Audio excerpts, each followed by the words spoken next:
Hello everyone, in front of me is NOKIA C21 Plus, and let me show you how to add photo to contact on this device.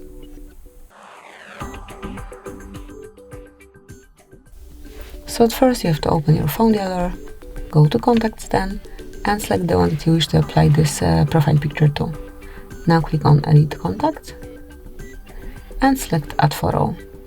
Click on Take a Photo if you want to grab a photo when someone is staying right in front of you, or you can choose something from gallery and just pick the picture from your gallery.